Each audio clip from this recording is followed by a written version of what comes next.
Yo, back with another one.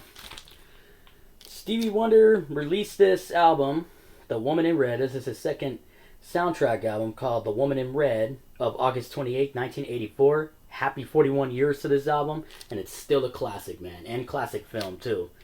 With Gene Wilder and Charles Grodin and Judith Ivey, Michael Hutchinson, you name it all.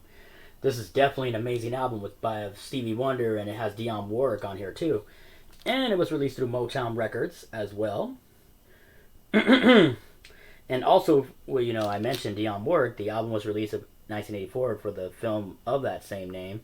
And it features the Wonder's biggest hit, I Just Called to Say I Love You. Classic right there. Which hit number one internationally and won the Academy Award for Best Original Song, and also features the follow-up hit, Love, Light, and Flight.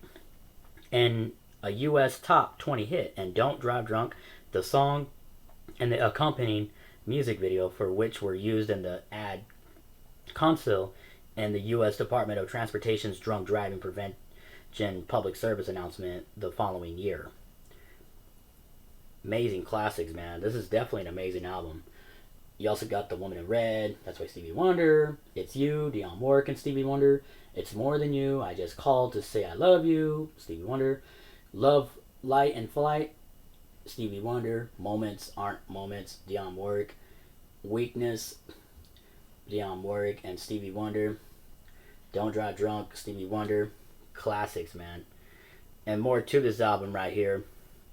It reached number 4 on the U.S. Billboard 200 chart and number 1 on the R&B albums chart for 4 weeks, and number 2 on the UK albums chart, where it was kept off the top spot of the albums Now That's What I Call Music and David Bowie's Tonight. Wonder's albums Songs in the Key of Life and Hotter Than July also reached number 2 in the UK, and to date he has failed to achieve a number 1 album there. However, the single I Just Called to Say I Love You, taken from the Woman in Red soundtrack, was a massive hit in the UK, reaching number 1 and becoming the second best selling single of 1984, only behind Band-Aid's Do They Know It's Christmas, and the third most successful single of the entire 1980s out there.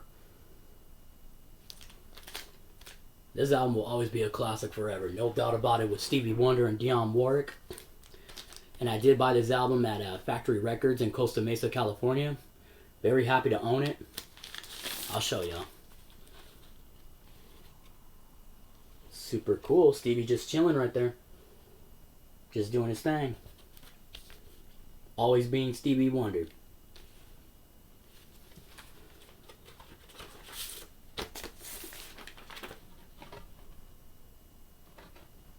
And when I played this record, even though it looked a little dirty and all that, but I just cleaned it and it plays fine.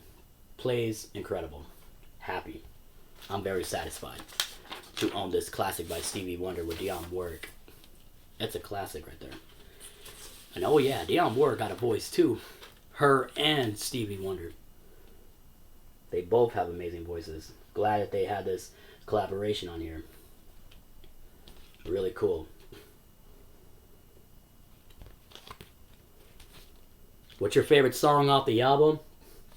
Don't forget to hit that like and subscribe and comment. Follow your boy, and I'll be glad to return to the next one. Y'all have a blessed one and stay safe.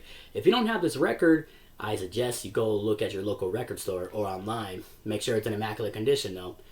And get a hold of it and bump it on your turntables. You won't regret this. This is definitely a Motown classic forever. Peace.